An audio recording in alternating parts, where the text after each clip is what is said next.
Hello, good morning. आज हम लोग पढ़ेंगे कोऑर्डिनेशन कंपाउंड से रिलेटेड कुछ इंपॉर्टेंट टर्म्स के बारे में। ठीक है, जब आप ये चैप्टर में इसका नॉमेनक्लेचर पढ़ोगे, साथ ही valence bond theory, crystal field theory पढ़ोगे, तो उससे पहले कुछ इंपॉर्टेंट टर्म्स जो है वो क्लियर होना चाहिए। जैसे कि कोऑर्डिनेशन कंपाउंड्स क्या होता है, लिगेंड्स किसे कहेंगे, कोऑर्डिनेशन स्फीयर क्या होगा, लिगेंड्स कितने टाइप का होगा, ये सारा कुछ।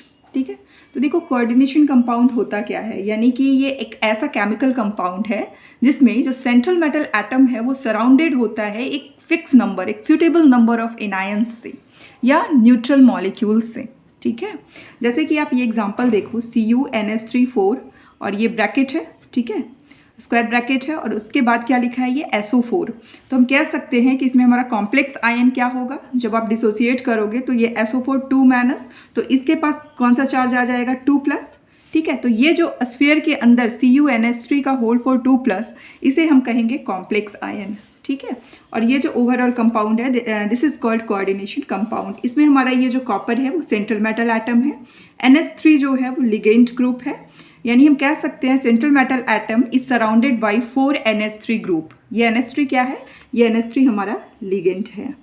ठीक है, तो अब डेफिनेशन देखो, coordination compounds are chemical compounds which contains a central metal atom. ठीक है, सेंट्रल मेटल एटम को कंटेन कर रहा है, which is surrounded by a suitable number of anions और neutral molecules. Suitable number of anions से surrounded होगा, जैसे कि यहाँ पे ये NH3 न्यूट्रल मॉलिक्यूल है, उससे सराउंडेड है, तो इसे हम क्या कहेंगे, कोऑर्डिनेशन कंपाउंड कहेंगे। Different type of coordination compound exist करेगा।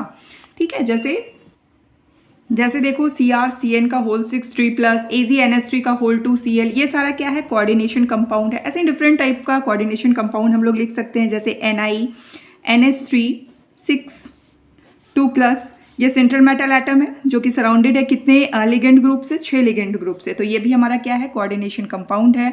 बहुत सारा कोऑर्डिनेशन कंपाउंड एग्जिस्ट करेगा, जैसे Fe, आप कोई लिगेंड ग्रुप ले लो, जैसे C2O4 हम लोग ले लिए, ये हमारा ऑक्सिलेट आयन है। टाइप्स ऑफ लिगेंड पढ़ेंगे ना तो ये पढ़ लेंगे कि बाइडेंटेट, मोनोडेंटेट, ट्राइडेंटेट लिगेंड्स क्या होता है। ठीक है, नेक्स्ट वीडियो में मैं आप लोगों को टाइप्स ऑफ लिगेंड ही पढ़ाऊंगी।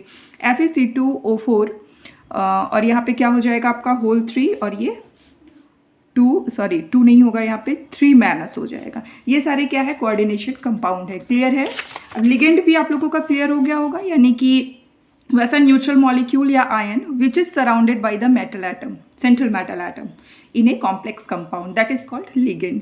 ठीक है, तो लिगेंड जो है हमारा, ठीक है, तो जो लिगेंड है हमारा वो न्यूट्रल मॉलिक्यूल भी हो सकता है, और क्या हो सकता है, वो आयंस भी हो सकता है। जैसे कि देखो आप NH3 H2O, ये सारा क्या है, पोलर मॉलिक्यूल्स है। ठीक है, लेकिन न्यूट्रल है।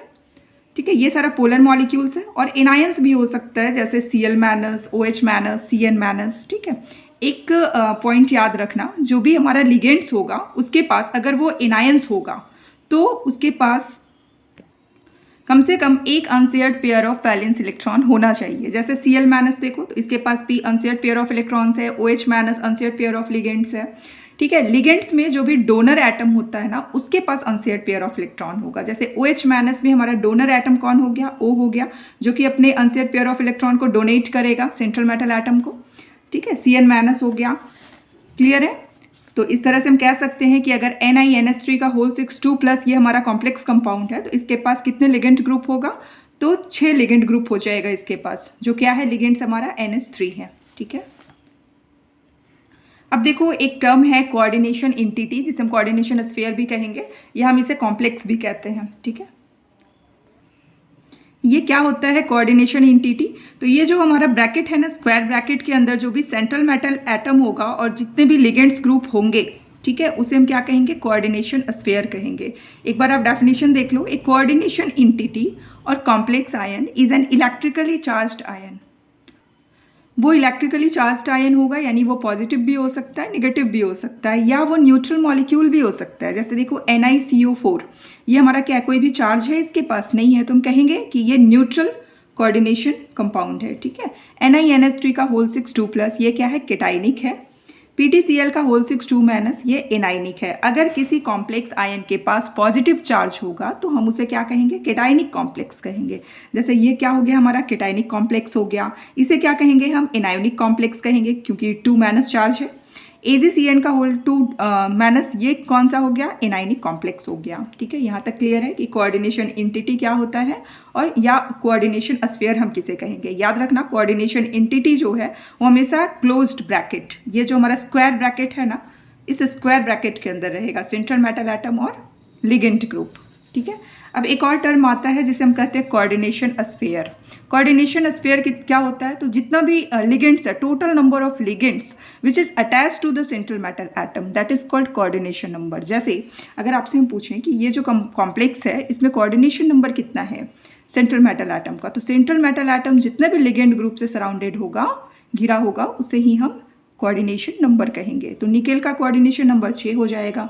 यहाँ पे कितना हो जाएगा, इसमें यहाँ पे 2 हो जाएगा। ठीक है, इस कंपाउंड में देखो NiNH3,4Cl2, इसमें कोऑर्डिनेशन नंबर निकेल का क्या हो जाएगा, 4 हो जाएगा। तो इस तरह से ये इंपॉर्टेंट टर्म अगर क्लियर रहेगा तभी हम आगे के चैप्टर को आसानी से समझ पाएंगे। अब हम नेक्स्ट वीडियो में लिगेंड तो समझ गए, डिफरेंट टाइप ऑफ लिगेंड्स को देखेंगे और उसका स्ट्रक्चर लिखना सीखेंगे। ठीक है, थैंक यू।